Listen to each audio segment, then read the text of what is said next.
Welcome to my quick yet complete guide on how to create rules in Gmail and move emails automatically.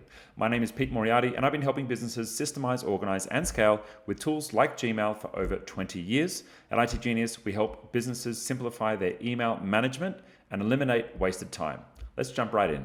Let's first start with creating our first filter in Gmail. In your Gmail settings, you can navigate to the Filters and Blocked Addresses tab and click the Create a New Filter button.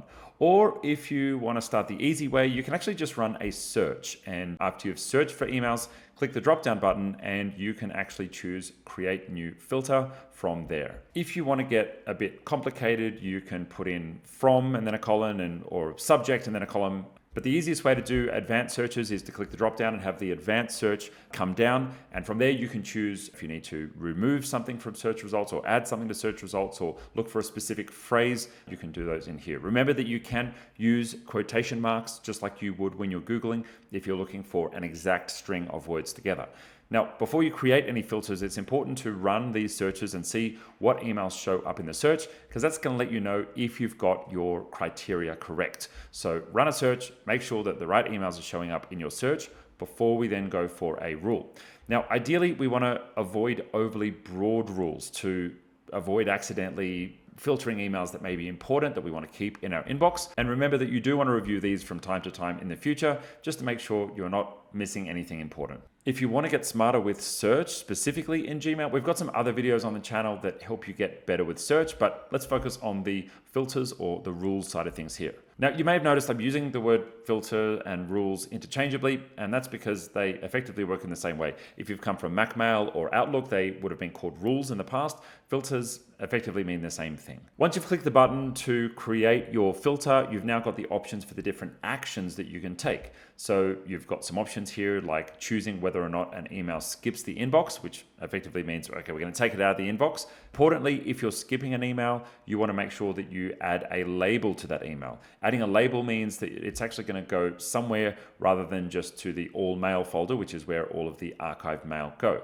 Now, if you want to mark as important or not as important, most of these options are fairly self-explanatory. The most important button that you need to know about here is the apply filter to matching conversations. Now, effectively what that's going to do is it's going to go back and retroactively apply your filter to any of the conversations that showed up in the search. So if that means you want to skip the inbox or you want to add it to a label, it's going to go and take those actions on your historical emails. Now, let me share some of my favorite filters with you. The first one is one that I share with absolutely everyone, and that is how to keep spam messages out of your inbox. If you search for the word unsubscribe, it's going to find any emails that come into your inbox, including the word unsubscribe.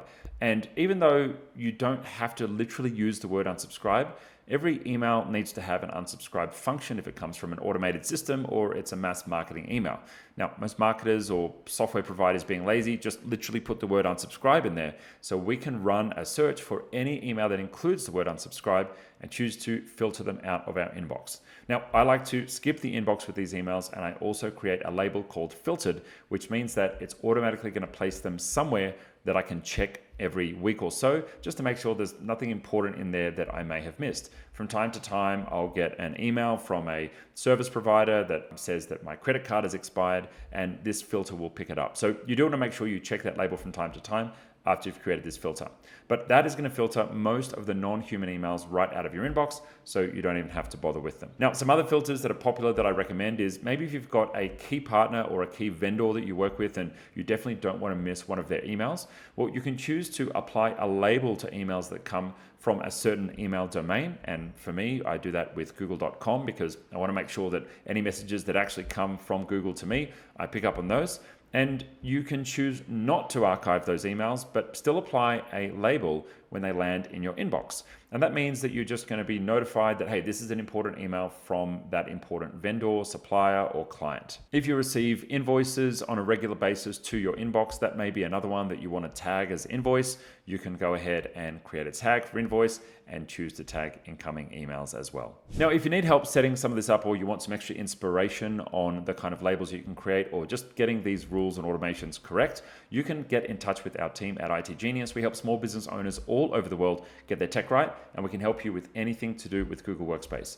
Click the link down below if you're interested to get started. Now back to our filters. Once you've created filters, and you can create as many as you like, you want to start checking and making sure that they're working correctly. One thing that I tend to find is even with my unsubscribe filter, it sometimes picks up emails that I don't want to be caught. So for example, if I get an email notification from Asana, that may be picked up with the unsubscribe filter because it's got the word unsubscribe in it. If I want those to appear in my inbox, I need to go back to the filter, edit, and add in a doesn't include term. So I can say, if the email includes the word unsubscribe, but it doesn't include the word Asana, then I can filter it out of my inbox, and that's going to make sure that my Asana notifications are going to still appear in my inbox. You can replicate that for anything you need to, whether it's Monday, Trello, Wrike, ClickUp, any of the tools that you're using. It may be your accounting system, it may be a CRM system. This is a good idea to make sure the wrong emails don't get filtered. As I mentioned earlier, make sure you check your filters from time to time. Make sure they're still working, update them, and maybe share your favorite filters down below to keep you and your team productive. I'll see you in the next video.